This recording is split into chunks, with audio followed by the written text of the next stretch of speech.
AD 90년대 후반에 소아시아의 여러 교회들이 어려움에 있었습니다. 왜냐하면 로마 정부가 대대적으로 기독교를 핍박했기 때문입니다. 그 가운데 교회가 상당히 어지러웠는데 그 어지러운 일곱 교회에 보낸 서신이 요한계시록입니다. 빌라델비아 교회 하나가 참 하나님께 합당하고 하나님께 기쁘시게 여기는 교회였고, 나머지 6교회가 여러 문제가 많았는데 그 중에서 5교회가 이 예배에 큰 어려움이 있었습니다. 예배가 미적지근하고 또 이렇게 이방의 그 우상을 섬기고 또 이제 바르지 못한 교훈으로 헝클어지고, 그러면서 사실 굉장히 하나님께 예수님께 엄하게 꾸지람을 듣는 내용이 2장부터 3장에 나옵니다.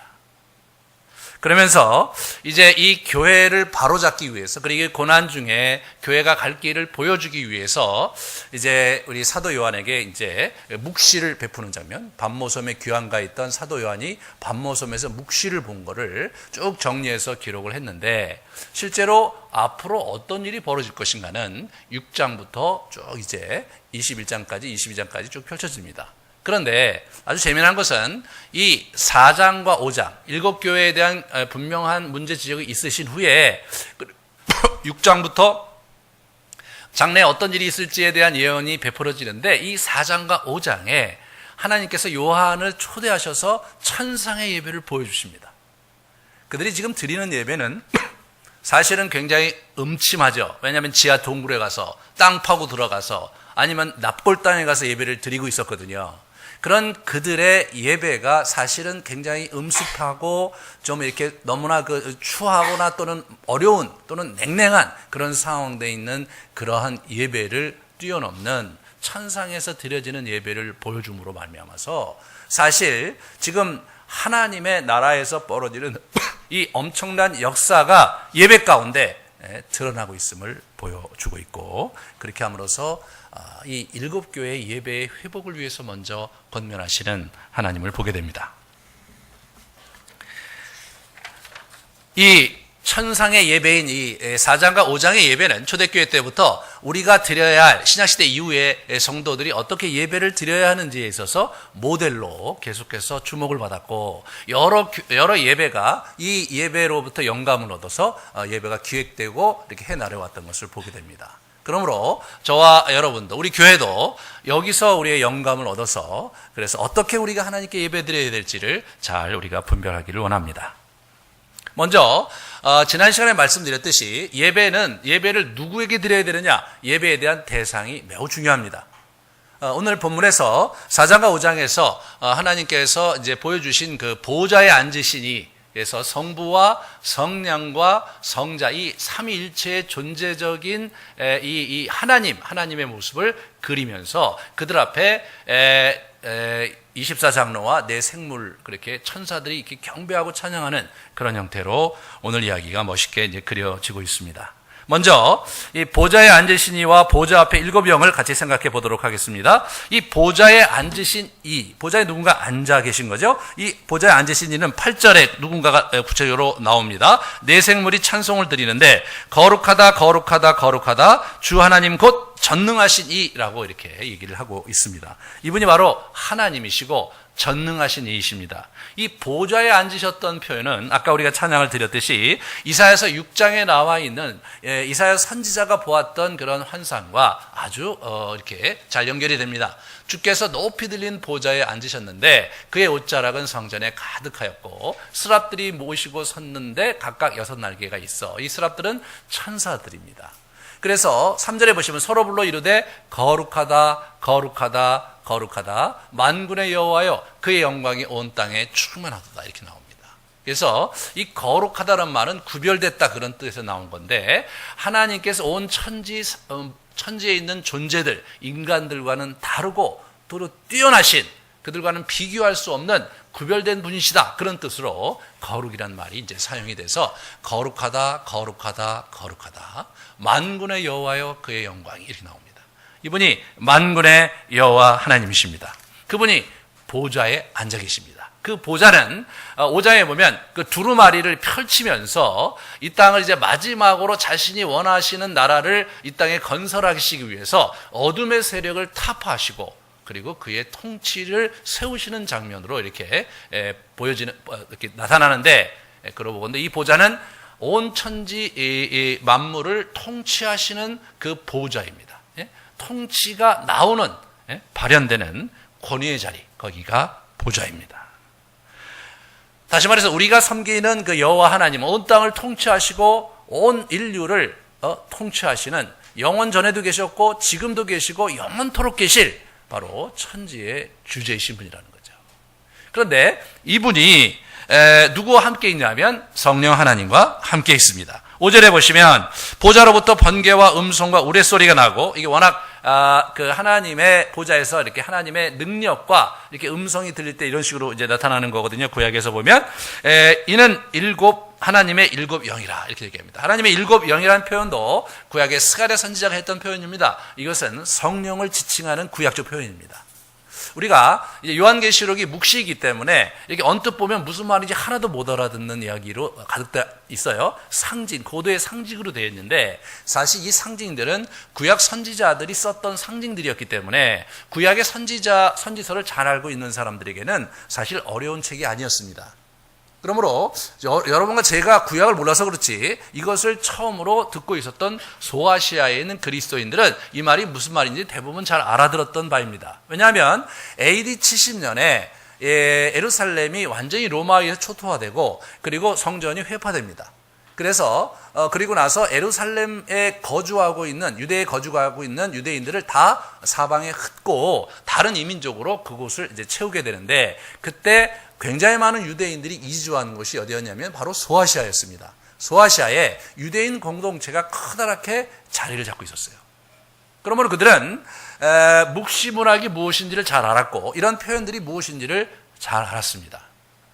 묵시문학은 요즘 얘기하면 판타지 장르와 같아서 우리가 최근에 이제 이렇게 많이 판타지 영화를 많이 보는데 대표적으로 반지의 제왕을 여러 번 예로 들을 수가 있는데 그것이 바로 묵시문학과 같은 장르의 그런 작품들입니다.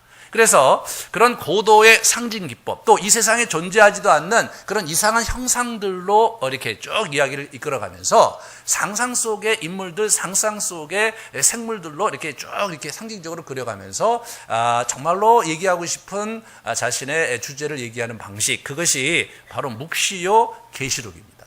그래서 여러분이 이렇게 제가 이렇게 설명할 때 제가 이렇게 언급하는 것을 이렇게 들으시면서 아 그렇구나라고 이렇게 이해하시면서 넘어가시면 됩니다. 자, 그래서 일곱 영이에요. 일곱 영. 그러니까 이게 영이 이제 사방을 감찰하시고 돌아다니면서 자신의 백성을 보호하시는 일곱이라는 숫자가 완전한 숫자이고 이분이 완전하게 온 인류를 이렇게 굽어 살핀다는 그런 상징적인 의미에서 일곱 영이라고 표현한 겁니다. 그래서 이 성령께서 보좌 앞에 이렇게 계십니다.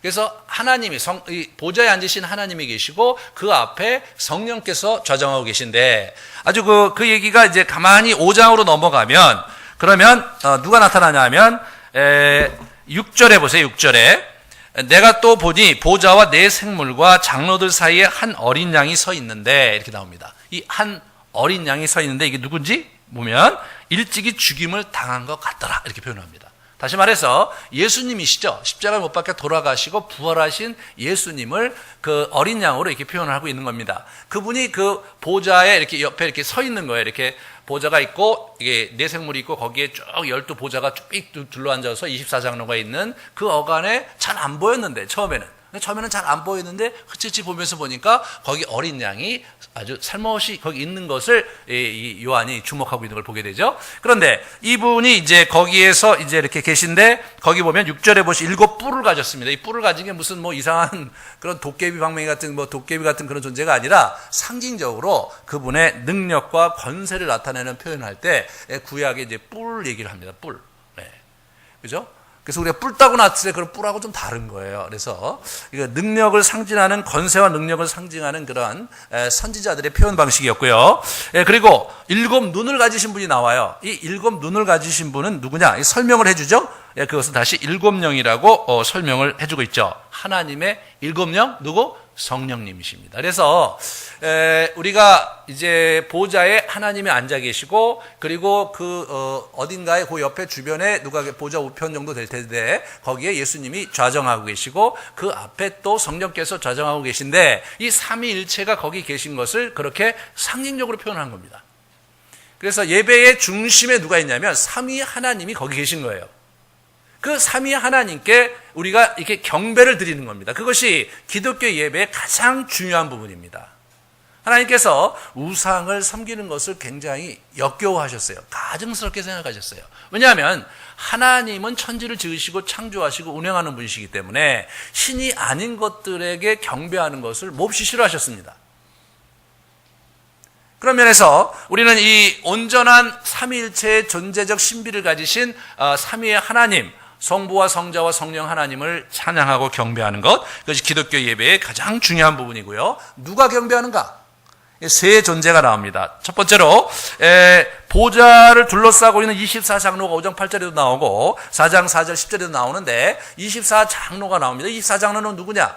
12지파가 구약에 있어서 구약의 언약 백성들이 이제 언약 백성들의 대표로 그 12장로가 있는 거고, 신약의 교회의 대표로서 12사도가 있어요. 그래서 이것을 상징적으로 24장로라고 표현하면서 그것은 옛 언약 백성과 새 언약 백성들을 대표하는 그런 인물들로 거기에 이렇게 좌정해 있는 겁니다. 그들이 하나님을 이렇게 찬양합니다. 그리고 경배합니다. 뿐만 아니라 네 생물이 거기에 나와요. 사자와 송아지와 사람과 독수리가 거기에 나옵니다. 그것이 이제 상징적인 그 짐승인데, 이것은 구약에서 피조물을 대표하는 네 존재로서 피조물 전체를 대표합니다. 그래서 사자는 맹수 중에 가장 강하고, 독수리는 날짐승 중에 가장 유력하고, 그 다음에 소는 가축 중에 가장 소중합니다. 그리고 이제 인간이 있죠. 사람, 만물의 영장인 인간에서 이 온 피조물의 대표자로서 네 짐승이 나오는 겁니다. 그것은 옛날에 이제 구약에서부터 그렇게 에스겔서 선지자 이렇게 해서 그렇게 나왔기 때문에 그것을 우리 사도 요한이 가져다가 거기다가 이렇게 쭉 얘기를 하고 있는 거죠. 그래서 온 피조물이 또 하나님을 이제 경배하고 찬양하고, 5장 11절 13절에 보시면 많은 천사들과 모든 피조물이 이렇게 하나님을 이렇게 찬양하는 장면이 이렇게 나옵니다. 그러므로 우리 그 천상의 예배에 찬양을 하는 예배자들은 누구냐? 첫 번째로 이제 우리 언약 백성들입니다. 성도들이죠. 구약의 언약 백성과 새 언약 백성들이 거기서 찬양과 경배를 드리는 거고, 그리고 온 피조물들이 이렇게 경배를 드리고 온 천사들이 경배를 드리는 명실공히 아주 어마어마한 예배가 드려지고 있었던 것이죠.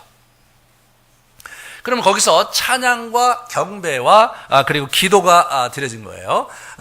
지난주에 제가 이제 예배 개념에 대해서 얘기하면서 이런 얘기를 했습니다. 예배학자들에 의해서 얘기된 바로, 하나님께서 자기를 내어주는 것이 계시와 인재라고 한다면 인간이 하나님께 말과 행위로 자기를 내어주는 것, 그것이 예배다.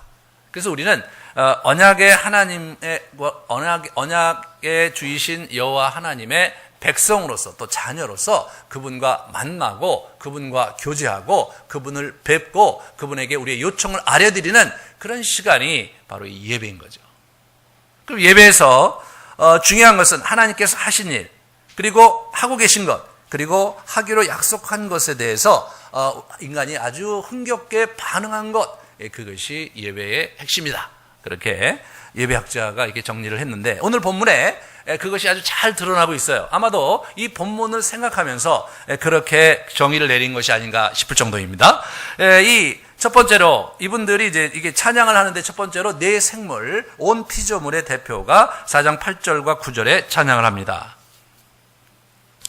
네 생물과 각각 6개의 날개를 가졌고, 이건 다 구약적 표현이에요. 그 안과 주위에는 눈들이 가득하더라. 다 이게 상징이니까 그냥 넘어가시고요. 그들이 밤낮 쉬지 않고 그렇게 이제 이릅니다. 거룩하다, 거룩하다, 거룩하다. 주 하나님 곧 전능하신 이여, 전에도 계셨고 이제도 계시고 장차 오실이다. 그렇게 하면서 하나님을 전능하신 이고 전에도 계시고 이제도 계시고 장차 이 땅에 자신의 통치를 이루러 오실 분으로서 하나님을 이렇게 쭉 높여드립니다.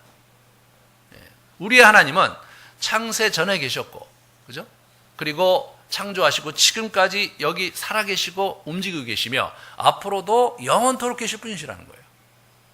그것을 하나님께 이렇게 올려드립니다.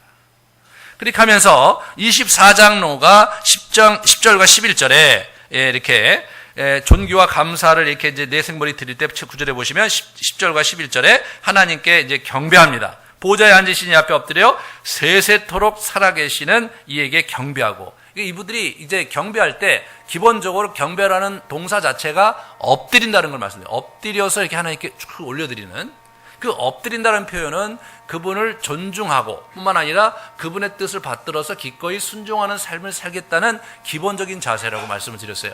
그렇게 하나님께 쭉 이렇게 올려드리는 거죠. 그러면 11절에 그 내용이 나오죠. 우리 주 하나님이여 영광과 존귀와 권능을 받으시는 것이 합당하시오니 주께서 만물을 지으신지라 만물이 주의 뜻대로 있었고 또 지으심을 받았나이다.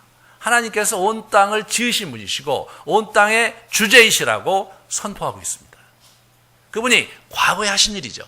과거에 온 땅을 지으셨고 그렇게 움직이셨던 분이고, 그리고 온 땅의 주인이신 것을 이렇게 높여드리고 있는 것이죠.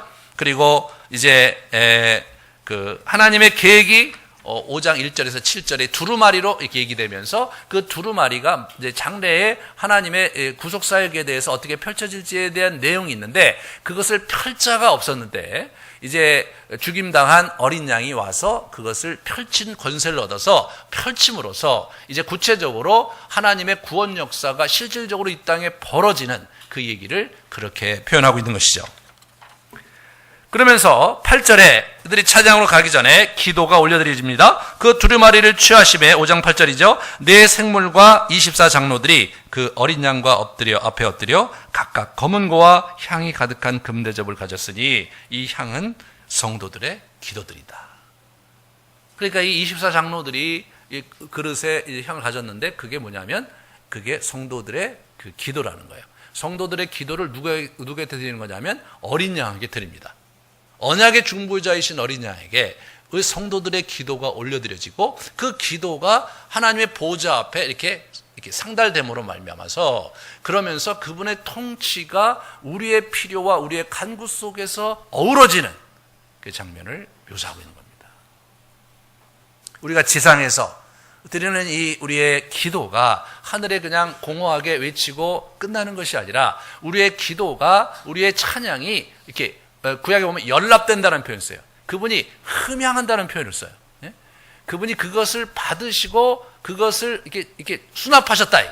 그렇게 함으로써 그분이 우리의 기도를 수납하시고 그것을 자신의 통치에 반영하시는 그런 모습으로 이제 이렇게 예배가 드려지는 것을 보게 됩니다. 그러므로 저와 여러분이 예배 시간에 하나님께 우리의 간구를 드릴 때 간절히 그것을 드려야 합니다. 우리가 이제 좀 이따 이제 초대교회 얘기를 듣겠지만, 초대교회가 그렇기 때문에 이들이 그걸 어떻게 표현했냐면, 기도할 때, 같이 기도할 때 전체가 다 일어서서 기도를 했어요. 이제 다음 주부터 우리 다 일어서서 우리 기도할 겁니다. 이제 그렇게 해서 하나님께 이제 기도를 이제 그렇게 드리고 나서, 그러면서 네 생물과 24장로 그리고 많은 음성들이 하나님을 찬양하는 장면이 쭉 나옵니다. 우리 9절에 보세요. 5장 9절에 보시면 두루마리를 가지시고 그 인봉을 떼기 합당하시도다. 일찍이 죽임을 당하사 각 족속과 방언과 백성과 나라 가운데에서 사람들을 피로 사서 하나님께 드리시고, 우리 예수님께서 자기가 자신의 피로 사신 백성들, 구원하신 백성들을 이렇게 얘기하면서 그렇게 하신 과거의 어린 양께서 베푸신 구원의 은총, 이 십자가의 죽으심을 높이 기리는, 하나님께서 하신 일, 예수님께서 하신 일을 이렇게 높이 기리는 장면입니다. 그것은 마치 우리가 굉장히 존경할 만하고 나에게 은혜를 베푼 사람한테 참 감사를 표할 때 식사 대접을 한다든가 차 대접을 하면서 정말 이런 일을 저에게 해주셔서 내게 얼마나 큰 유익이 된지 모릅니다. 내게 큰 기쁨이 되었고 그것이 정말로 정말 귀한데 너무나 감사드립니다. 앞으로 제가 정말 죽는 날까지 이 고마움을 잊지 않겠다고 이렇게 우리가 표현하는 거 있잖아요. 그런 표현하듯이 우리가 하나님께 그렇게 하나님께서 하신 일, 그리고 예수님께서 하신 일을 이렇게 인정하면서 높이 그분께 감사로, 또 그분의 그러한 그 일들을 이렇게 기리는, 존중해드리는, 또 많은 사람 앞에 선포해드리는 그런 일이 이 예배에서 일어나야 된다는 거죠. 그리고 10절에 보시면 그들로 우리 하나님 앞에서 나라와 제사장을 삼으셨으니 그들이 땅에서 왕노릇하리로다.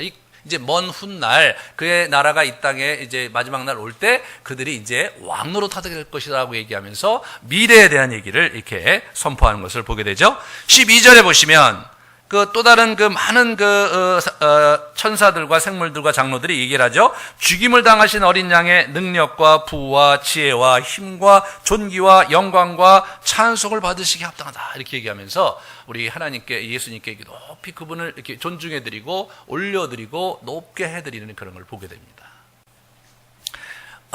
우리가 이렇게 하나님께 이렇게 예배를 이런 식으로 드릴 때 어떻게 되냐면 우리 존재가요, 상당한 격려와 힘을 얻게 됩니다. 인간은 자기가 존중할 만한 사람을 존중하고 그를 높여드릴 때 굉장한 카타르시스와 기쁨과 그리고 평강뿐만 아니라 거기서 큰 힘을 얻는 존재예요. 그것을 종교 철학자들은 그것을 인간이 갖고 있는 종교성이다 이렇게 얘기를 합니다. 그 종교성이 뭐냐? 자기보다 높으신 분을 높여드리는 거예요. 그를 찬양하고 그분의 그분됨을 기리는 겁니다. 그럴 때 인간이 굉장히 숭고해져요. 자기 자신이. 인간은 기본적으로 온전한 권위에 순복하도록 지어졌고 기본적으로 창조주 하나님을 경배하는 존재로 이 땅에 하나님께서 보내신 자들입니다. 우리가 그런 자들이에요. 그러므로 우리가 생에 있어서 삶의 의미가 없고 처지고 뭐 여러 가지 어려움이 있지만 온전히 하나님께 공동체로 이렇게 예배를 쭉 올려드릴 때 거기서 알 수 없는 힘이 우리에게 이렇게 찾아오는 겁니다. 그 알 수 없는 생명력이 하늘로부터 우리에게 공급받는 통로가 바로 이 예배예요. 그분을 높이 올려드리고 말이에요. 그분을 이렇게 찬송하는 가운데 그래서 우리를 그분께 아주 간절히 드리는 것으로 끝나는 게 아니라 거기에 큰 반대급부로 우리의 존재의 힘과 존재의 의의와 존재의 정체성이 거기서 오는 거거든요. 이게 무시무시한 메커니즘입니다. 그런데 그런 부분을 우리가 온전히 참 하나님께 드릴 때 우리가 온전해지는 겁니다. 이게 예배의 굉장히 중요한 역동인 거예요. 그러므로 저와 여러분이 이제 이 예배를 왜 온전히 드려야 되는지를 다시 한번 다소곳이 깊이 생각해야 합니다. 우리의 존재가 누구이며 그리고 내가 왜 이 땅을 이렇게 열심히 살아야 되며 그리고 내 마음의 무너짐을 어떻게 이렇게 세워 이런 모든 어려움들을 이렇게 예배드리는 가운데 하나님께 올려드릴 때 그 반대급부로 그분의 은총이 우리에게 부어지면서 왠지 모를 힘과 왠지 모른 신선한 기운이 우리를 찾아올 뿐 아니라 우리의 삶의 정체성을 거기서 부여잡는 겁니다. 그래서 초대교회 우리 선배들이 그 예배를 드리려고 말해요. 땅에 굴을 파갖고 그리고 여러분 카타콤이라는 게 뭔지 아세요? 카타콤이 로마의 그 지하에는 납골당이에요. 그 납골당의 그 음습한 곳에 가서 이분들이 예배를 드렸어요. 여러분 참 이해할 수 없잖아요. 로마 정부가 핍박하기 때문에 그러면 뭐 조용히 자기 집에 가서 혼자서 자기가 이제 성경을 보고 하나님을 기도하면서 기리고 말이에요. 그렇게 신앙생활해도 되잖아요. 근데 이분들이 예배를 멈출 수가 없는 거예요. 네? 지하의 음습한 곳에서 옆에 그냥 해골들이 즐비하게 있는, 여러분 상상을 해보세요. 여기 막 해골들이 여기 있고 막 저기 시체들이 썩고 막 그런 곳에 한쪽을 깨끗하게 치웠겠죠. 예? 그런데 이렇게 음습하게 이렇게 횃불 갖다 켜놓고 거기서 예배 드리는 사람들이 있었던 거예요. 로마 정부가 기가 막힌 놈들인 거예요, 이게. 그래서 스파이들을 보내서 도대체 이게 뭐냐고 이제 가보니까 이 친구들이 음습하게 모여서 뭐 형제요 자매요 하니까 이 친구들은 이게 완전히 근친상하는 놈들이다. 그게 문서에 나오는 얘기예요. 그리고 이제 1부 예배가 끝나면 2부 예배가 세례자들이 모여서 뭔가 빵과 떡을 떼면서 이게 내 살과 피다 이런 얘기하니까 애들을 잡아먹는다. 그런 이유를 들어서 그게 공식 문서에 나온 거거든요. 그래갖고 기독교를 더 핍박하게 됩니다. 여기에 뭔가 신비가 있는 거예요. 기독교의 신비가 있는 거예요. 네? 그분들이 그 땅굴을 파서라도 거기 가서 예배를 드릴 이유가 그들에게 있었던 거예요. 여러분 갑바도기아에 가보면요, 우리 터키인데 갑바도기아에 가면은 갑바도기아의 이 화강암으로 되어 있는 커다란 이 돌산들이 있는데요. 거기 그 땅굴을 파갖고 거기서 핍박을 피해서 예배드리는 사람들이 있는데 어떤 굴은요 5만 명이나 들어간대요. 그런 게 뭐 수도 없이 많은 거예요. 다 발굴을 못했어요. 저도 이제 일부러 들어갔는데 5만 명짜리 들어갔거든요. 잘못 들어가면 못 나온대요. 예? 잘못 못 나오는 거예요. 근데 얼마나 잘 만들었는지 이게 위에서 이게 공기가 통하게 돼 있어요. 공기가. 그래서 안에 들어가는데 그게 답답하지 않아요. 그리고 공간이 굉장히 넓어요. 예? 그리고 거기에서 예배도 드릴 수 있고 살 수 있는 그런 형태를 쭉 만들어 놓은 거예요. 보면서 기가 막힌 거예요. 이 사람들이 수백 년 동안 그 땅굴에 살았어요, 여러분. 땅굴에 살아서 거기서 신학교도 있어요, 신학교도. 예, 그 갑바도기아 교부들이 삼위일체 신학을 거기서 정립하고 기독교의 놀라운 기독법과 그리고 신학의 본체를 그들이 만들면서 초대교회 교리를 완성합니다. 지하에서. 그들이 거기서 뭘 했느냐? 예배 공동체였던 거예요. 예배는 그렇게 신비로운 거였더라고요. 우리가 이 기독교인이 예배를 소홀히 여겨서는 안 될 굉장히 중요한 증거들이 너무 많더라고요. 이 천상의 예배의 실체를 그들은 땅 속에서 그들이 경험하고 있었고 그 예배 속에 함께 하시는 성삼위일체의 존재를 그들이 만나면서 그들의 삶의 의미를 거기서 붙들었기 때문에 그들이 그 모진 핍박 속에서도 기독교의 도를 놓지 않았던 거더라고요.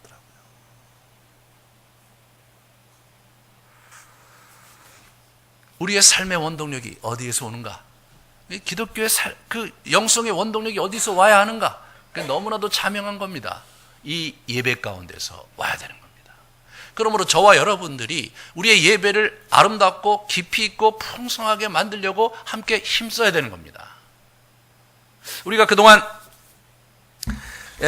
저희가 이제 그 비전 선언문을 여러분 기억하십시오. 하나님으로 우리의 영혼이 부요하여 가정과 교회에 가득하고 그리고 이 땅에 넘쳐나게 하라. 그래서 이 하나님이 우리의 영혼으로 부요하여가 우리가 굉장히 많이 노력했던 바예요. 우리 영성훈련이 맨 그거였거든요. 그리고 자기의 인생의 유업을 발견하는 그런 그 여정을 또 우리가 하려고 많이 애를 썼어요. 그런데 이것이 예배로 만들어져야 돼. 예배로. 그래서 우리가 운동명표 이제 이 핵심같이 첫 번째가 깊이 있는 기도와 체화된 말씀이었고요. 두 번째가 내면화된 자기 유업이었어요. 자기 사명과 유업이요. 그 세 번째가 살아있는 예배거든요. 이 살아있는 예배가 되기 위해서 저는 이 두 가지가 먼저 선행되어야 된다고 생각한 거예요. 먼저 하나님을 깊게 알아가고 그분을 경험하는 삶이 있어야 되고, 두 번째로 자기 인생의 목표가 하나님 분명하고 그것을 이 땅에 일구어드리는 삶의 현장이 있어야 되고, 그런 사람들이 모여서 예배를 온전히 드디어 드릴 수 있는 거거든요. 그럴 때 네 번째가 이게 어떤 거냐면 공동체예요, 공동체. 그럴 때 진정한 예배하는 그리고 아름다운 공동체를 우리가 이룰 수 있는 거거든요. 온전한 예배가 없는 공동체는 사실 그냥 사람들이 모여서 동호회로 만들고 서로 돕고 사는 그런 사랑의 공동체 이상의 의미를 갖기가 어렵습니다.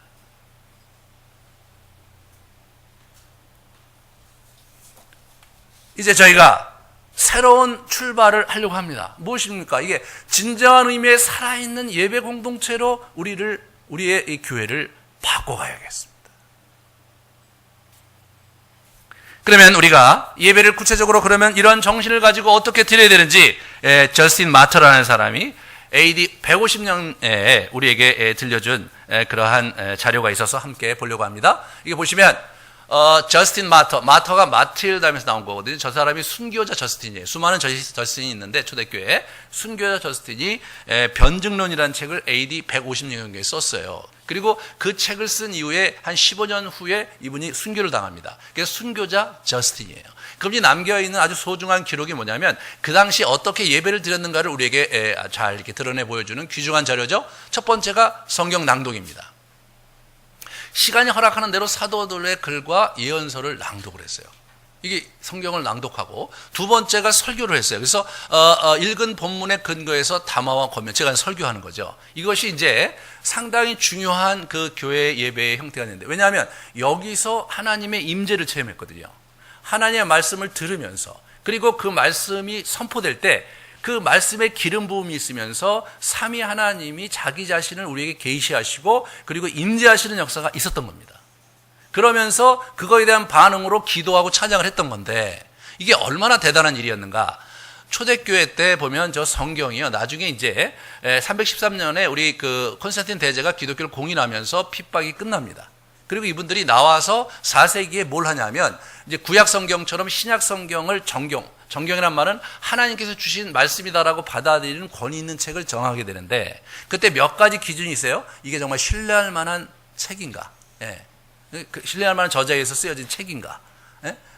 그리고 이제 뭐가 있냐면 모든 교회에서 잘 받아들여졌는가, 가르쳐졌는가 뿐만 아니라 죽음으로써 지켜진 서신 목록에 있었는가. 이들이 예배를 드리고요. 예배를 드릴 때 그 당시에 여러분 형편없을 거 아니에요. 신학교가 있었던 것도 아니고요. 그리고 이제 시간이 흐르면서 사도들의 제자들도 다 이제 죽었을 거고, 그러면서 이제 나름대로 신앙을 이해하고 있었던 사람들이 여기서 저기서 이제 있었던 그 서신서들 쪼가리들을 가져다가 두루마리를 가져다가 예배 시간에 그걸 낭독을 한 거예요. 그게 전문 거예요. 그리고 그 뜻을 설포하는데 거기에 하나님의 임재가 있었던 거예요. 하나님의 계시가 있었던 거예요. 그 하나님을 만난 거예요. 그러니까 이 신약의 27권은요, 그들이 죽음으로써 지켰던 책들 목록에 있냐? 그게 중요했어요. 이 로마 정부가 핍박을 했는데 로마 정부가 바보가 아니잖아요. 얘들 가만히 보니까 얘들은 성경을 너무나 중요시 여기는 거예요. 맨날 그걸 읽고. 그러니까 어떻게 되냐면 저 책을 없애면 기독교를 박멸할 수 있다고 생각한 것 같아요. 그래서 이제 책들을 가져다가 엄청나게 불살랐어요. 그런 가운데에도 이 사람들이 죽음으로 지켰던 게 있는 거예요. 저는 옛날에 저 성경을 죽음으로 지키나 그런 생각을 했는데 이분들은요, 그 성경을 읽었을 때 하나님의 임재를 체험하고 하나님께서 역사하신 것을 경험한 사람들의 입장에서 볼 때는 그게 생명보다 귀한 거 아니겠습니까? 그거를 붙들고 이제 그걸 지킨 거예요. 그래서 막 도망가고. 한 유명한 그 북아프리카의 소녀 이야기가 있습니다. 이 소녀가 이제 그 성경을 자기가 숨기고 있다가 걸렸어요. 그래서 이제 직접 로마 집행관이 애가 너무 딱하니까, 애야, 너 지금이라도 기독교를 거부하면 내가 너 살려주겠다고 그랬어요. 근데 이 친구가 거부를 안 한 거예요. 그러니까 이 집행관이 이 친구가 그러면서 그냥 그 애를 매운 물에다 던져버렸어요. 매운 물에 한동안 있다가 불렀어요. 너 그래도 예수를 부인하지 않겠냐? 부인하지 않겠다고 그랬고, 이 친구가 화형당해서 죽었다는 기록이 남아있습니다. 그 얘기를 들으면서 가슴이 짜여지더라고요. 그 소녀는 왜 그렇게 했을까? 예? 왜 그걸 갖고 혼자 그걸 간수하고 있다가 들켰는데 그걸 부인하지 않았을까? 저는 그 소녀가 그 성경을 읽으면서 하나님의 임재를 경험했다고 생각합니다.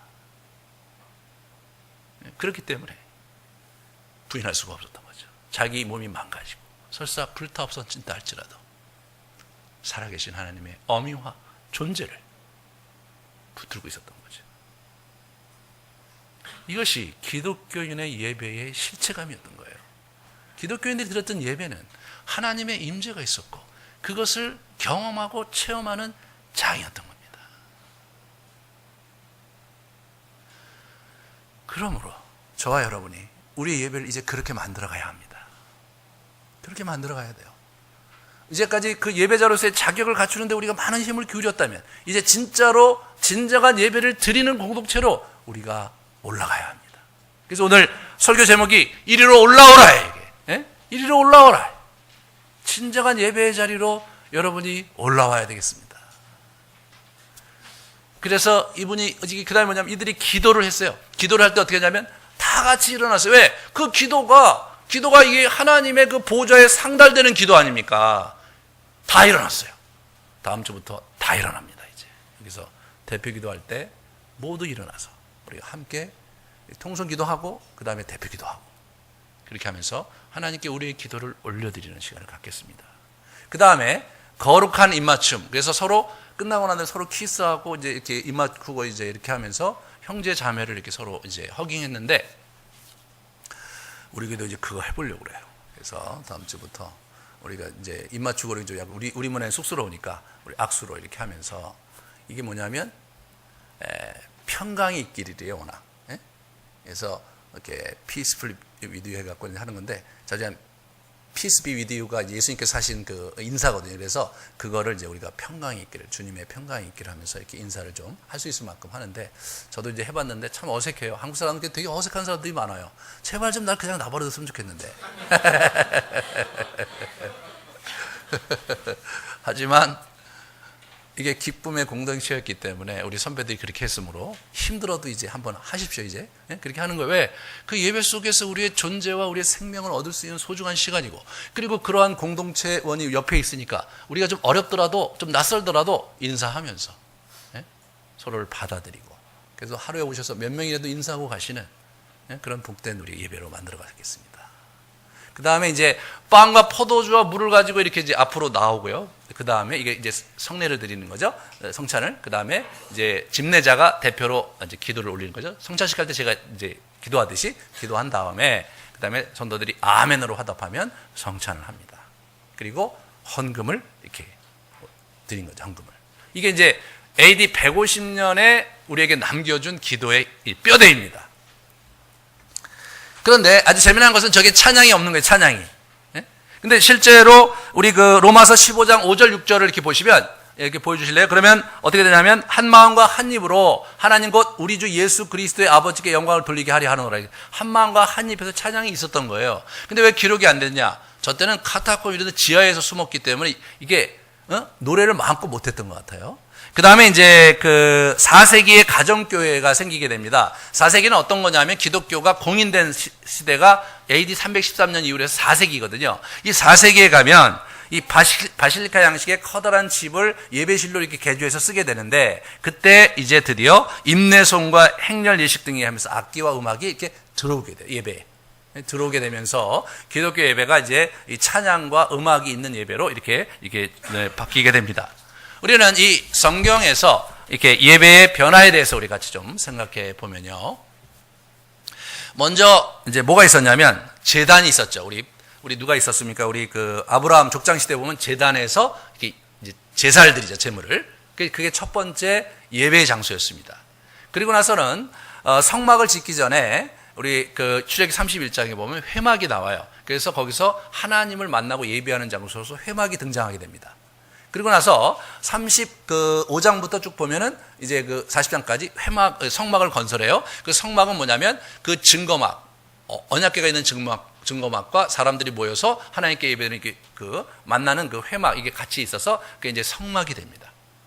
이 성막에서는 제사가 드려졌어요. 그 안에서는. 그리고 사람들이 거기서 이제 제사인이 들어가서 제사를 올리는 시간인데, 경배와 찬양은 그 성막 밖에서 하나님께 올려드렸습니다. 그러다가 이 찬양과 경배가 성막 안으로 들어오게 돼서 그렇게 한 사람이 누구냐면 다윗이에요. 다윗은 늘 찬양하는 사람이었잖아요. 그래서 자기가 다윗성을 짓고 장막을 짓고 수십 년 동안 방치되어 있던 언약궤를 가져다가 그 장막에 놓는데 그것을 다윗의 장막이라고 합니다. 그리고 나서 자기가 성전을 짓고 멋있게 만들고 싶었는데 하나님께서 너는 피를 많이 흘렸으니까 내 성전을 지을 수 없고 네 아들이 지어야 된다, 이렇게 말씀하시니까 이 사람이 어떻게 됐냐면 성전을 지을 수 있는 기물들을 준비하고, 그리고 성전을 운영할 수 있는 소프트웨어를 준비합니다. 체계와 이걸 쭉 잡고, 그리고 성가대를 만듭니다. 그래서 실제로 이제 우리 그 솔로몬 지은 성전에는 제사가 드려졌고 경배가 드려졌고, 아울러 우리 다윗이 기획한 찬양대가 있어서 찬양이 이렇게 하나님께 올려지게 되는 겁니다. 그리고 나서 신약에 넘어오면서 이제 그 바벨론에 의해서 성전이 무너지고 나서 회당 예배로 바뀌거든요. 회당은 말씀 중심의 예배로, 이제 말씀과 찬양과 기도 중심의 예배로 쭉 드려지고, 그것이 거기에 예수님께서 참여하시고 함께 예배를 드렸기 때문에 회당 예배가 초대교회에 이제 그 전에 있었던 그런 어떤 원류가 됩니다. 그 당시 성전은 예수님께서 거부하시고 헐어버리라고 그러셨을 정도니까, 그러면서 초대교회 예배가 오늘 제가 저스틴 마터에서 보듯이 이 찬양, 그리고 말씀, 기도, 성찬, 그리고 교제, 거룩한 받침, 교제, 그 다음에 헌금, 이렇게 있었던 거예요. 그래서 그것이 오늘날 우리의 예배 형태로 자리 잡게 된 겁니다. 그래서 우리가 이제 구약의 제사가 있었잖아요.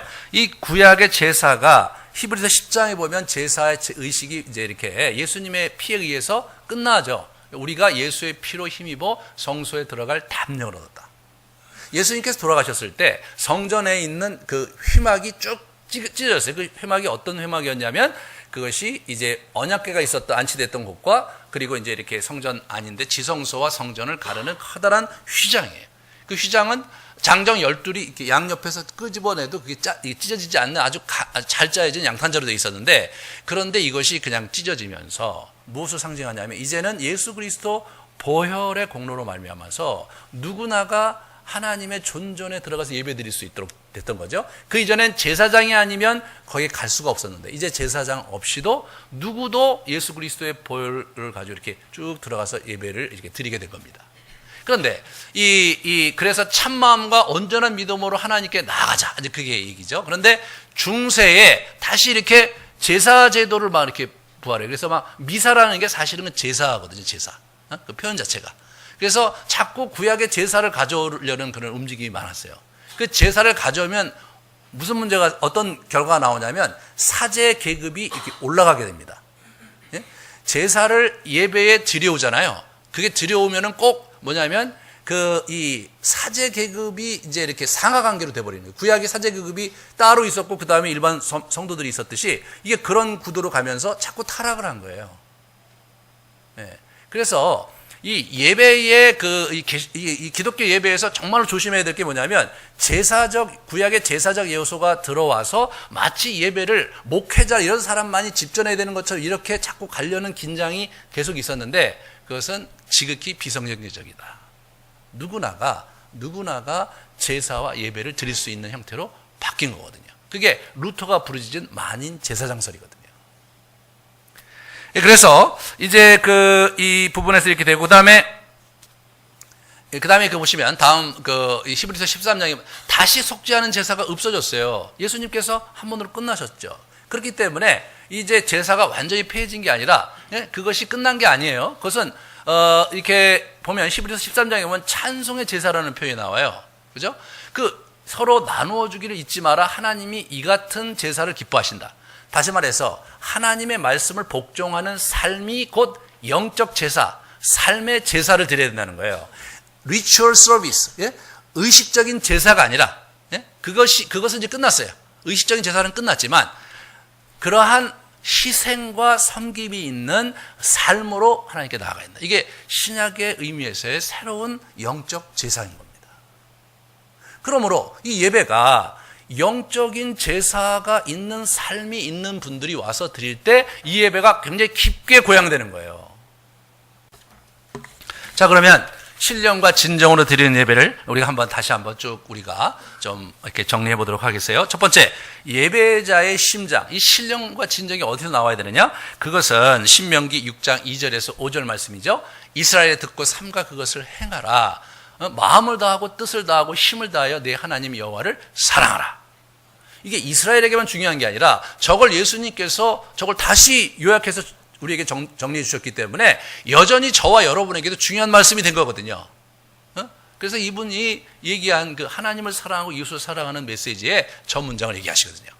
너는 마음을 다하고 뜻을 다하고 힘을 다하여 내 하나님 여호와를 사랑하라. 우리가 구약에 있는 이스라엘 위한 그 백성의 메시지가 있잖아요. 그것을 신약을 넘어서 여러분과 저에게 그것을 받아들일 때 꼭 확인해야 될 게 예수님이 어떻게 우리에게 전달했는가를 꼭 보셔야 돼요. 예수님이 도장을 꽝꽝 찍었으면 그게 이제 우리 건데, 예수님이 꽝꽝 찍지 않았다면 그거는 이스라엘 것일 수도 있어요. 우리 것이 아닐 수도 있어요. 가령 어린 양을 피 흘려서 바치는 건 이스라엘 거지 우리 건 아니거든요. 더 이상 그럴 필요가 없어요. 그들은 돼지고기도 안 먹고 여러 가지도 안 먹어요. 닭이 부정하다. 왜 부정하냐? 날개가 있는데 못 날러. 그러니까 이 녀석은 안 된다. 그래서 안 먹어. 예? 예. 그리고 돼지는 왜 안 먹냐? 이게 되새김질을 안 해. 그래서 또 안 먹어. 나름대로 이스라엘에게 준 약속이고 이스라엘에게 준 규정인데 여러분과 저는 아닌 거예요. 예수님께서 뭐라고 그러셨냐면 입으로 들어가는 게 더러운 게 아니라 나오는 게 더럽다라고 바리새인들에게 얘기해 줌으로 말미암아서 그 규정을 끝내버리셨어요. 그래서 우리가 이제 돼지고기도 먹고 닭고기도 먹고 다 먹을 수 있게 됐습니다. 뱀장어도 그 비늘이 없으면 먹으면 안 되거든요, 유대인들은. 근데 우리는 먹을 수가 있게 된 거예요. 이렇게 이제 구약과 신약을 이렇게 넘나들면서 우리 이해할 때 예수님께서 구약을 어떻게 보시고 어떻게 재평가하시고 교정해 주셨는가를 보면서 우리가 받아들여야 되는데, 저거는 그냥 말씀하세요. 저건 그냥 우리의 하트인 거예요. 그러면 저 하트가 이제 그 구약의 제사법인 레위기에 저게 쭉 전달이 됩니다. 이 구약의 레위기의 제사를 보면 이 마음과 영혼을 진실하게 드리는 예배와 동시에 율법을 복종하는 삶이 살아있는 예배, 이 두 개가 같이 가도록 이 레위기 전체가 구성되어 있습니다. 이웃을 내 몸과 같이 사랑하는 말이 레위기 19장에 나오는 말이에요. 예? 신명기에 나오는 말이 아니라 레위기는 예배서거든요. 예? 언약 백성들의 예배서에 그게 나오는 거예요.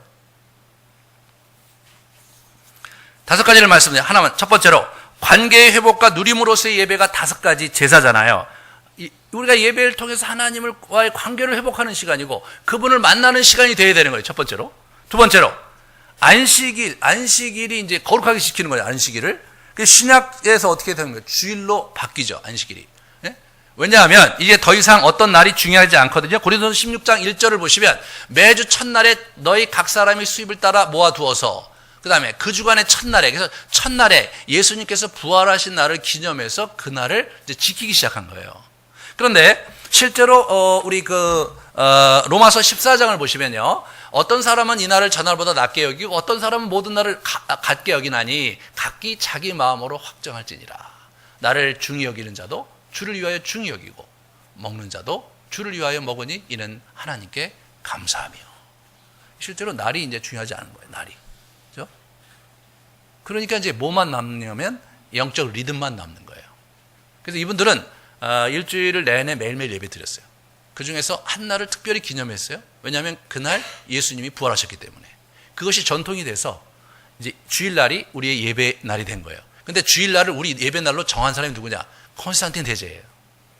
그분이 기독교를 받아들이면서 이제 저 부활 후 첫날 저 예배한 날을 공휴일로 선포하면서 그게 우리 안에 들어온 겁니다. 이제 세 번째로 이 절기를 통한 영성 리듬을 가지고 하나님께 나아가는 거, 이 생명의 리듬이라는 걸 지난번에 말씀을 드렸죠. 그래서 이제 주일날 7일마다 하루 쉬는 거. 그래서 이 쉬는 게요, 그냥 일을 그치는 것을 넘어서서 하나님의 영광을 보고 그분과의 관계를 재정립하고 그분의 임재 속에서 내 영혼을 새롭게 하는 게 중요하거든요. 이게 새롭게 하는 거예요. 우리가 세상에서 이 세속화된 이 어둠의 세상에서 자꾸 그 죄의 독소와 세속적인 독소가 자꾸 들어오잖아요. 그래서 우리를 자꾸 굴절시키고 어렵게 만든다고요. 우리 마음을 핍절시키고 말이에요. 그래서 어둠의 세력이 자꾸 우리를 유혹하고 힘들게 만듭니다. 사실 이 악한 영이 하는 일이 뭐냐면 이 예수 믿지 않는 분들은 하나님을 못 보게 빛을 가리우는 일을 하고요. 예수를 믿는 분들은 미혹이 돼서 길을 잃게 만드는 거거든요. 그래서 가나안에 가지 못하고 광야에서 객사하게 만드는 게 그들의 전략입니다. 그러니까 그냥 하루하루 열심히 세상을 이렇게 살고 말이에요. 그러고 열심히 살아서 참 그렇게 갖고 그냥 이렇게 인생을 청실히 살면 된다고 생각하시면 안 되는 거예요. 일주일에 하루를 하나님께 거룩하게 드리는 것은 내가 열심히 일한 것으로 먹고 사는 것이 아니라 하나님이 주시는 은혜로 내가 산다는 믿음의 고백인 거예요. 근데 그 고백이 일주일에 하루 갖고 좀 한계가 있는 거예요. 그래서 1년에 2주를 수련했어요. 1주는 6월절, 1월달, 그 다음에 7월달에 1주 해갖고 초막절, 그렇게 해서 2주를 쉬었어요. 그러니까 우리가 하나님 앞에서 적어도 1년에 2차례씩은 며칠을 특별히 시간을 내서 자기를 성찰하고 인생을 다시 다잡는 그런 시간을 우리 인생 속에 자꾸 가지고 들어오셔야 돼요. 이게 또 다른 안식일이거든요. 그렇게 함으로써 세상의 굴레에 자꾸 망각하기 쉬운 하나님 나라의 삶을 다시 회복하는 거예요. 그분의 은혜를 자꾸 다시 우리 삶 속에 초대하고 우리가 갈 길을 다시 샤프링하는 거죠. 아주 정확하게 예리하게 가다듬어서 우리의 인생을 완성도 있게 살아가기 위한 일이 일어나야 되는 거예요. 그리고 그것도 모자라서 하나님은 어떻게 되냐면 7년마다 한 번씩 쉬도록, 1년을 그냥 일하지 말고 쉬어라 이거예요. 그렇게 하지 않고는 우리가 어떻게 됩니까? 이게 이 독소가 제거가 안 되는 놈들인 거예요. 여러분과 제가. 쉬어야 되는 거예요. 목사님 그렇게 어떻게 쉽니까? 그죠? 어렵죠. 어려워요. 하지만 우리가 꼭 7년이라는 말이 중요한 게 아니라 이게 이제 이게 몇 년에 한 번씩 좀 몇 달이라도 쉴 수 있는 시간들이 있다면 잘 그걸 쉬세요. 이게 쉬면서 하나님 앞에서 자기 인생을 자꾸 이렇게 돌아보는 시간으로 그런 시간을 만들어 가셔야 됩니다. 제가 작년에 가서 쉬었는데 6개월 동안 쉬고 나니까 이게 제가 인생을 내가 정말 이렇게 살아야 되겠구나 너무나 분명해지더라고요. 하나님과의 관계도 정말 새로워지고. 제가 예전에 그 몸이 아파갖고 일하다가 제가 미국 3년 갔는데 그 18년 만에 간 거거든요. 제가 어떻게 된 거냐면 안식년 없이 제가 18년 일하고 간 거예요. 가서 아주 첫 해는 막 잠만 자고 말이에요. 그리고 이제 지내면서 거기서 이제 서서 이제 회복하는 시간을 가졌는데 잃어버렸던 그 7년마다 해갖고 3년의 안식년을 한꺼번에 보낸 겁니다. 그러고 나니까 정신이 나는 거예요. 처음에는 갔는데 책을 한 챕터를 못 봤어요. 앉아서. 근데 끝날 때 되니까 앉은 자리에서 책을 한 권씩 읽더라고요. 이게 달라져요, 이게. 그러면서 하나님의 나라에 대한 질서와 영적인 것이 좀 더 분명해지고. 작년에도 이제 제가 개척교회 목사가 간다고 해서 주변에 있는 수많은 분들이 말렸죠. 네가 좀 주제 파악을 해라. 너 갔다 오면 자리도 없어질 뿐이 아니라 성도들도 다 떠날 거다. 근데 제가 배운 건 뭐냐면, 저 자신을 지키기 위해서 제가 그걸 해야 되는 거예요. 그걸 해야 되는 거예요.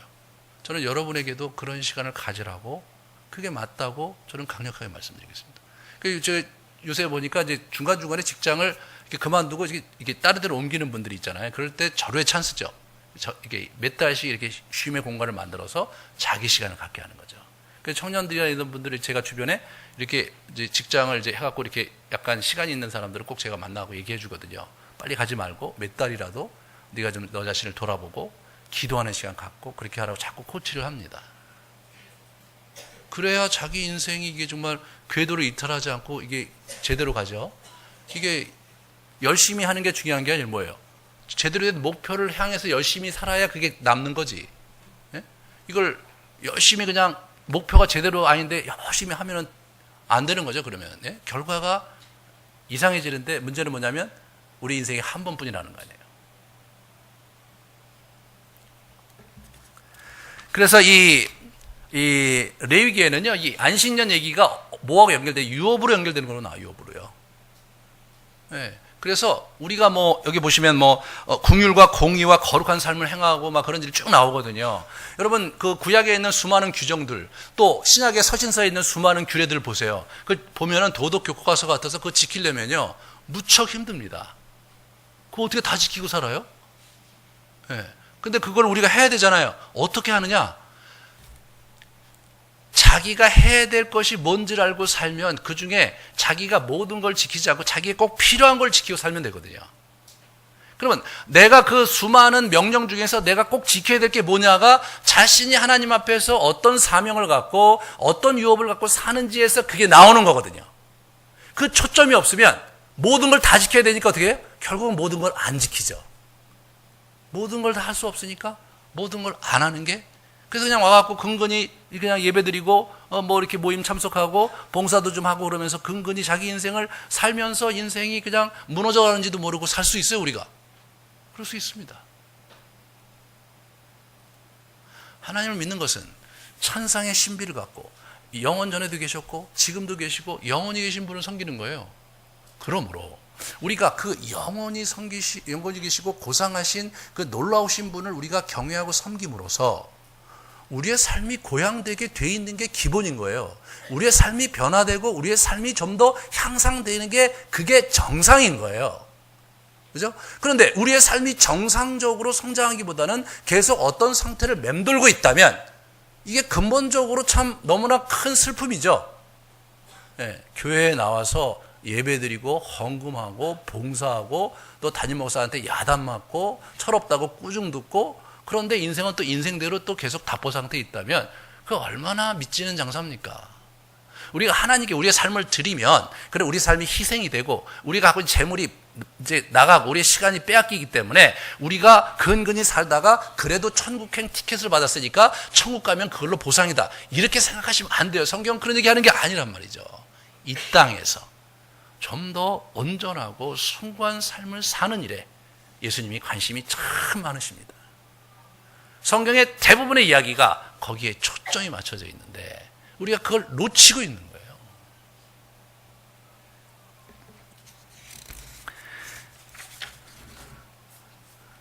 그래서 제가 이제 막 굉장히 새로운 것을 많이 이렇게 여러분한테 이것저것 얘기하니까 할 일이 되게 많아졌죠? 예. 인생의 열매를 거두며 끝마치는 신앙인들의 그 5가지 습관이라는 걸 제가 어느 자료에서 보고 여러분에게 소개를 합니다. 첫 번째, 그들의 삶 전체를 통해 배우는 자세를 견지한다. 이들은 절대 배움을 멈추지 않는다. 비공식적으로는 독서, 개인 성장 프로젝트, 개인 연구를, 비형식적으로는 워크숍, 세미나, 수련회, 공식적으로는 지속적인 교육과 학위 과정을 통해서 꾸준히 공부하는 사람이에요. 네? 배움을 멈추면 인생이 퇴보하는 거예요. 새로운 것을 익히고 새로운 것을 계속 배워나가야 합니다. 그래야 우리의 영이 아주 이렇게 정갈해지고 우리의 생이 좀 더 고양될 수 있는 역량을 갖추게 되는 거예요. 배워도 배울 게 너무 많잖아요. 그죠? 근데 우리가 우리 인생을 온전하게 하기 위해서 배우는 일에 열정을 갖고, 이거 지금 이제 또 제가 예배했으니까 또 예배를 새롭게 해야 되는구나. 그걸 기꺼이 받아들이셔야지. 또 그냥 그동안 했던 거에 비해서 또 이제 일어서기까지 해야 되고 또 이제 일어나서 또 악수도 하고 그거 되게 귀찮은데 이참에 그냥 교회를 옮겨버릴까 보다. 그렇게 생각하시면 안 되는 거예요. 그렇게 되면 여러분의 인생이 자꾸 열매 없는 나락으로 이제 피폐해져서 가는 거죠.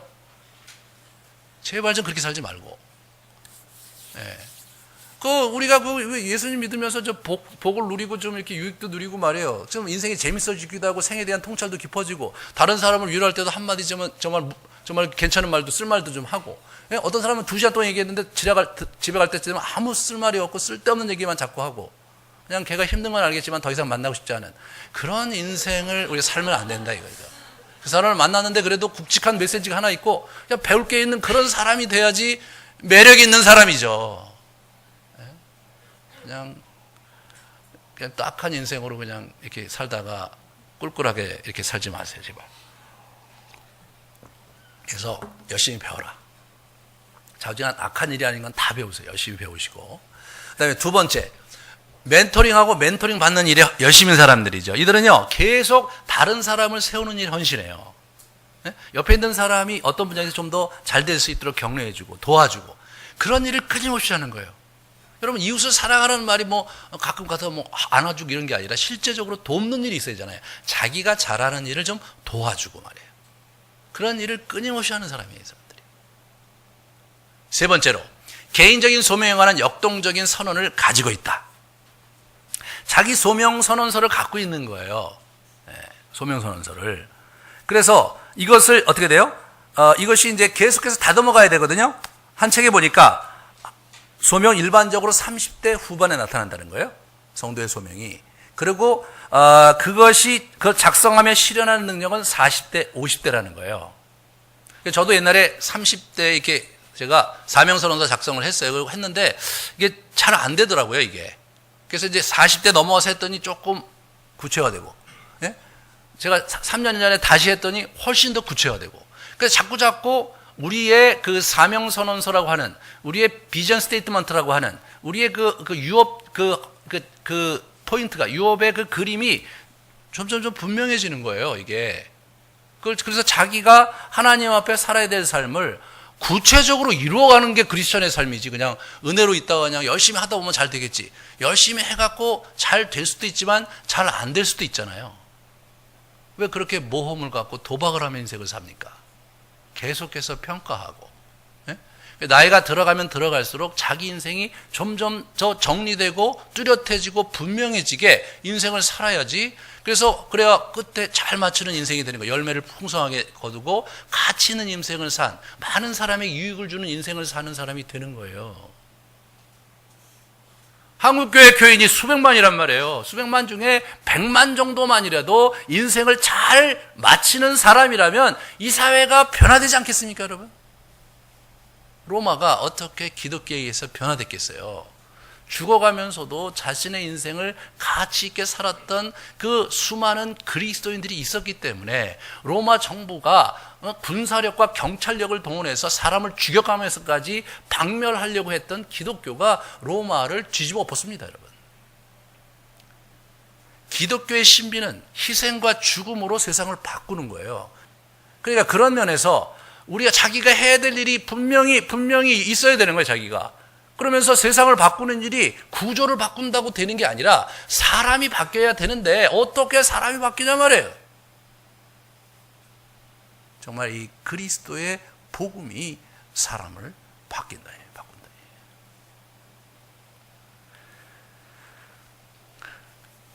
네 번째로 반복적인 갱신의 시간을 경험한다. 하나님과 교제를 심화시키는 거, 자꾸 심화시키는 거예요. 그것이 하나님에 대한 새로운 이해와 하나님에 대한 존재에 대한 새로운 인식과 그 경험이 우리의 삶과 사역 전반에 이렇게 스며들게 해야 돼요. 흘러가게 해야 돼요. 인생이란 무엇입니까? 우리가 무엇을 하고 우리가 어떤 놈으로 왜 살아야 되는가? 이것은 말이에요. 하나님에 대한 깊은 이해가 생기면 생길수록 그게 명료해지는 거예요. 자기가 어떤 놈인지가 명료해지는 거예요. 자기가 뭘 하지 말아야 되고 뭘 해야 되는지가 명료해지는 거예요. 바리새인들이 실패한 게 뭐냐면 율법을 잘 지켜서 율법의 조항을 열심히 그거를 체킹하고 잘 지켜서 그렇게 되면 하나님이 원하시는 사람이 된다라고 생각했는데 예수님이 아니다라고 버리셨어요. 그건 그렇게 해서 될 수 있는 게 아니라 하나님을 더 깊게 알아가고 그분을 더 깊게 체험하면 체험할수록 우리가 어떻게 돼요? 우리의 테이스트가 달라져서 악한 일을 자꾸 안 하게 되고 과거에는 조그만 일에 유혹을 받았는데 그게 싫어지고 그렇게 우리가 바뀌어가는 거지. 우리 자신이 죄로 완전히 똘똘 뭉쳐있고 우리 안에 어둠이 있는데 그걸 내가 통제한다고 며칠이나 가면 몇 년이나 가겠냐 말이에요. 그죠? 우리 안에 있는 어둠을 우리가 어떻게 극복하냐 말이에요.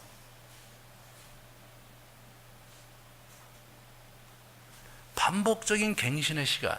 그게 우리 교회에서 하는 게 영성 훈련입니다. 우리 교회에서 하는 게 기도 훈련이에요.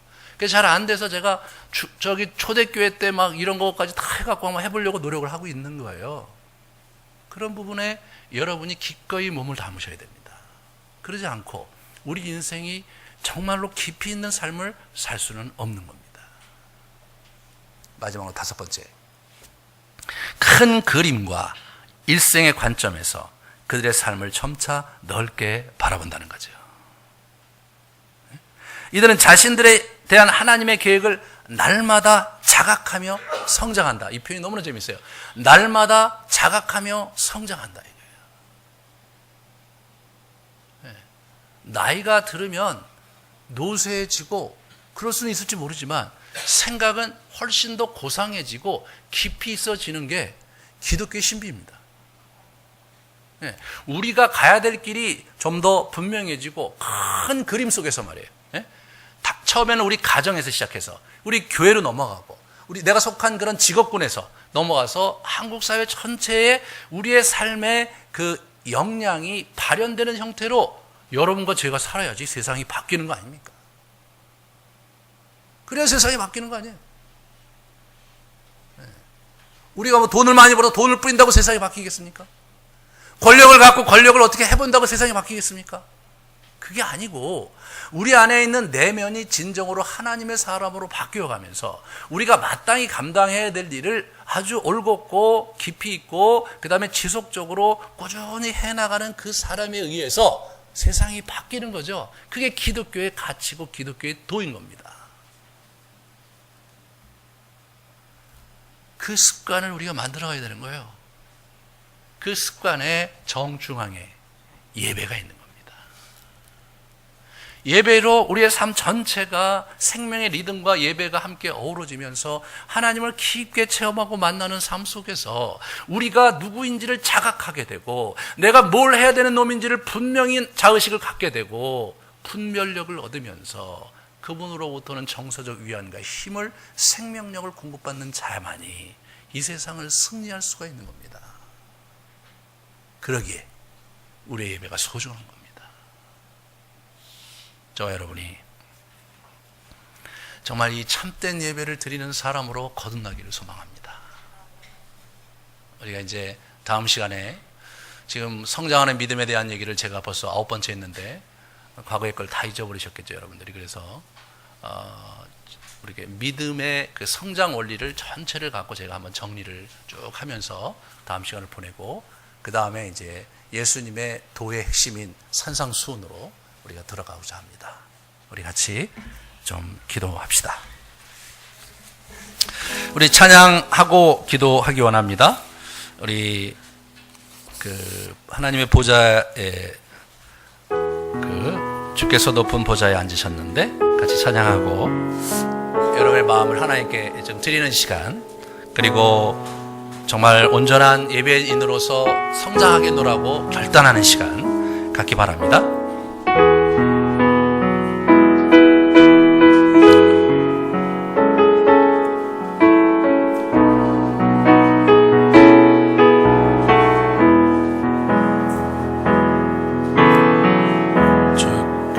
주께서 높은 보좌에 앉으셨는데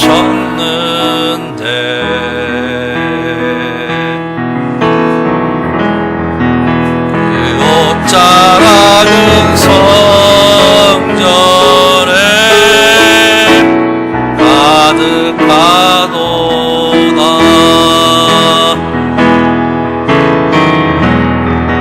천사들이 모여서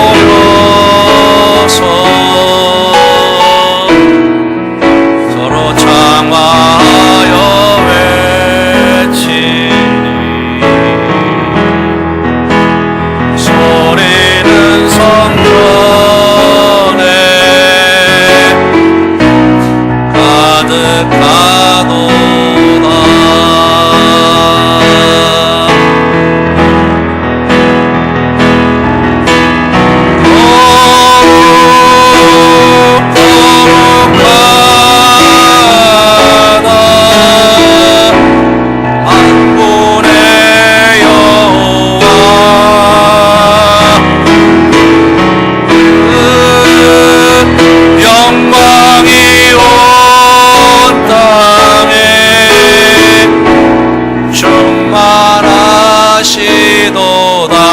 자, 한번 다시 일어나서 한 번 더 부르시겠습니다. 다 같이 일어나셔서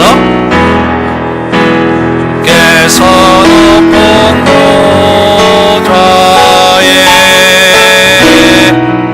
앉으셨는데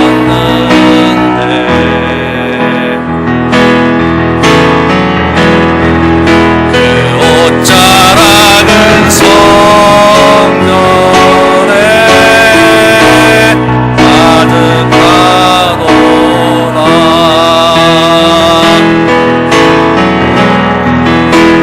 사들이 모여서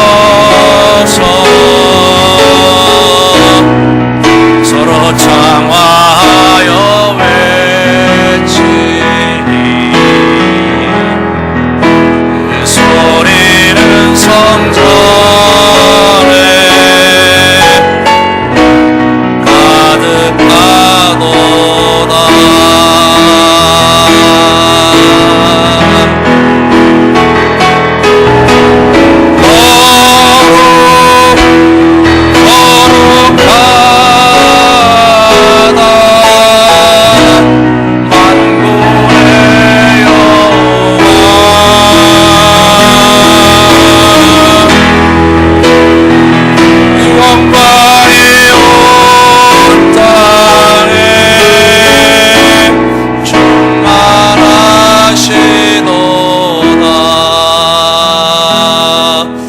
하시겠습니다.